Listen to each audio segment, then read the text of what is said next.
Hello, this is Jane Coombs of Working Well Solutions, and this video training is about hand-on vibration in an occupational health setting. Now, there are quite a lot of slides in this presentation, but the beauty with video is that you can stop at any time and go back and review. I hope you find this interesting. So, hand-on vibration is a widespread hazard for employees in many industries and occupations, for example, construction, demolition, etc. It's particularly noticeable when I worked in the local government and we had the rights of ways officers using these strimmers.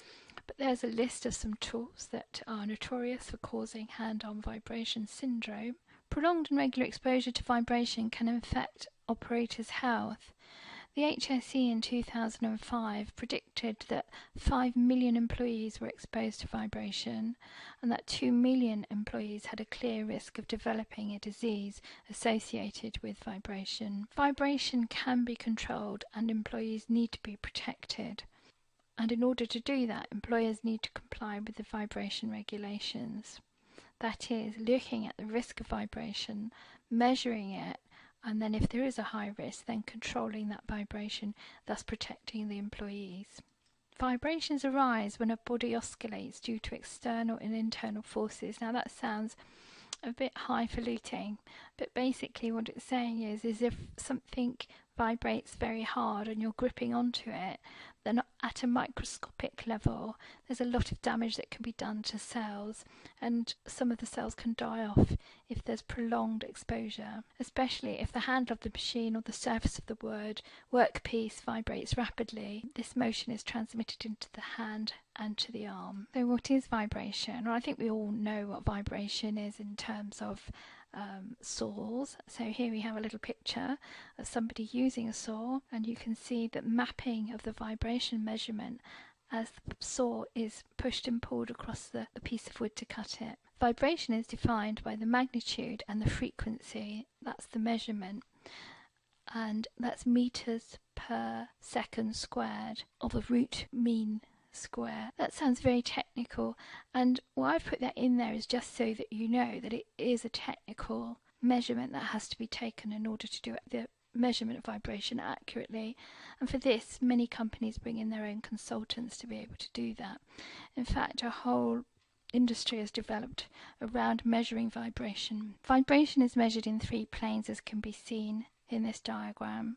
So you've got that way, and the flatness of the Z. And the axes are dependent on the position of the hand relative to the vibrating object. Basically what that means is it depends how you're holding the piece of equipment that's vibrating, how much vibration will actually pass into your hand. Also varies very much on the grip that you use and how strong your muscles are. So again, here is the technical slide talking about the methods used for measuring vibration, and as I say, this is usually done by consultants, but it's not absolutely necessary to do that, and there are shortcuts which are just as effective for low risk types of operations, or as a screening method to determine whether specific vibration measurement is required, because it is expensive. So let's go on to the actual health condition associated with vibration, and there are 3 ways that it can affect your upper limbs and hands.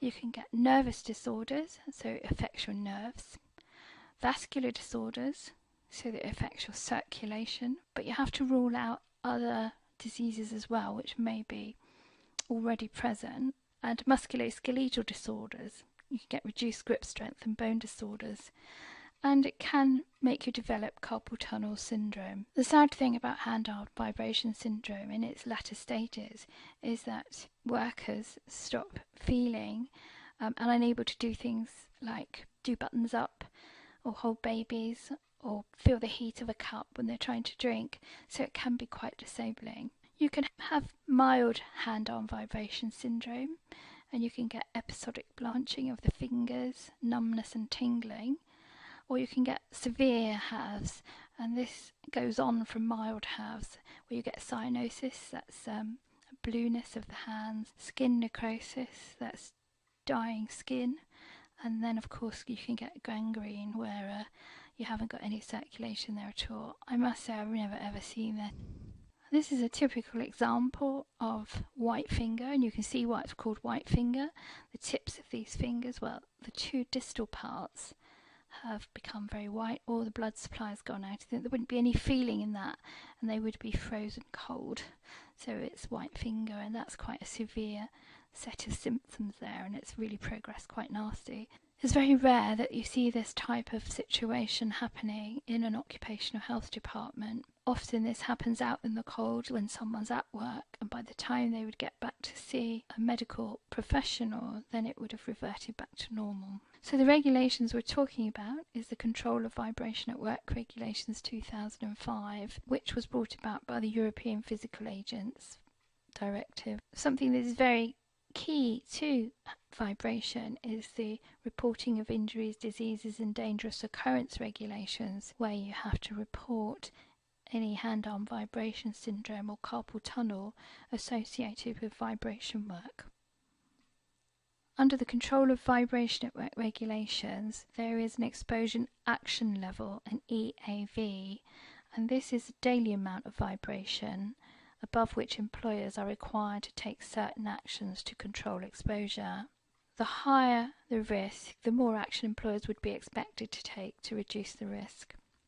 The exposure action level, the EAV as it's called, is 2.5 meters squared, calculated over an 8-hour day. There is also a limit value, so this is the maximum amount of vibration employees may be exposed to on any single day, and this is the ELV is 5 meters squared, again averaged over an 8-hour day.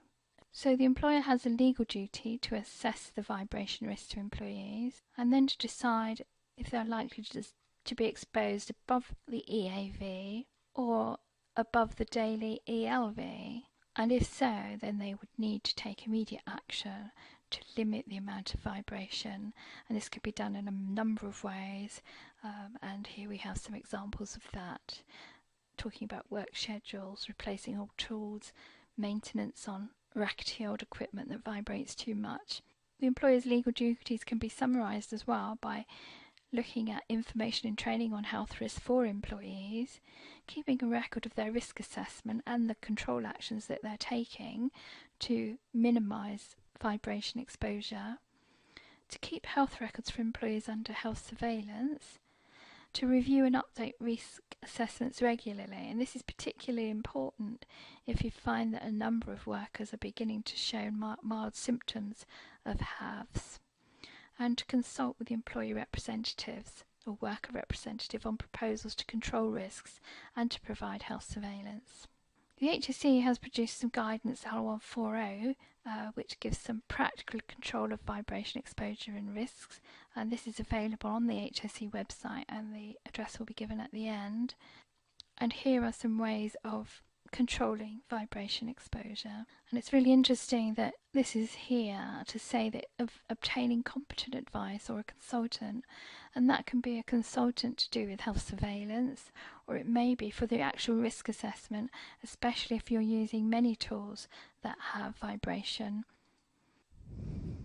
There's a tiered approach to health surveillance, and what that means is that you start off with a simple questionnaire that's self-administered and it's returned to a responsible person or qualified person. If there's no symptoms, if people aren't reporting any symptoms, then they are fit to work, and that's called Tier 1.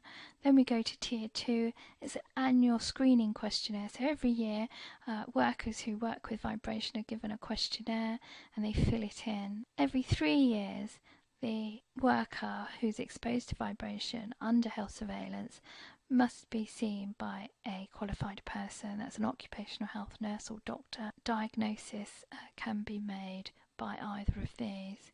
If it is felt that there are symptoms of mild HAVs developing, then there must be a formal diagnosis made by a doctor who's had full training in hand-arm vibration syndrome.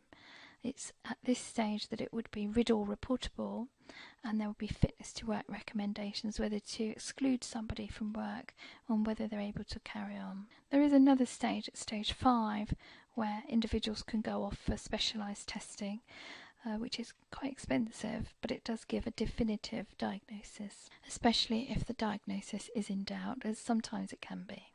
So health surveillance consists of questionnaire screening, and then if there are some symptoms appearing, you go on to do the diagnosis. You need to find out if it is actually due to vibration or it could be due to something else. So a history of symptoms be taken by the professional, the health professional. They need to exclude primary Raynaud's syndrome, exclude other known causes of secondary Raynaud's phenomenon, and establish that sufficient vibration exposure has occurred at work. So we're looking at a work-related vibration exposure.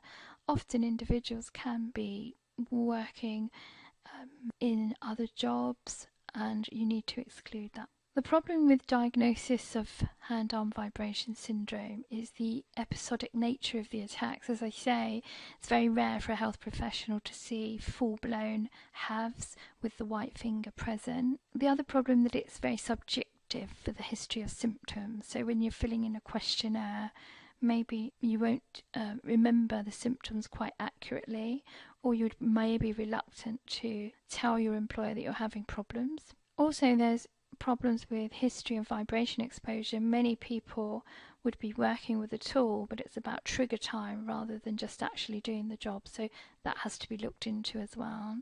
And of course we talked about primary Raynaud's and secondary Raynaud's. That can confuse the picture. And the other issue is smoking. Smoking can cut down the circulation, and that does not help with trying to diagnose hand-arm vibration syndrome. But the solutions are all within the diagnostic tools that are available for occupational health professionals: the Stockholm staging, Griffin scoring, and the objective tests, which can be both specific and sensitive. Here are some objective measurements that can be used. I'm just going to go on and show you some pictures how that's done. It looks quite scary.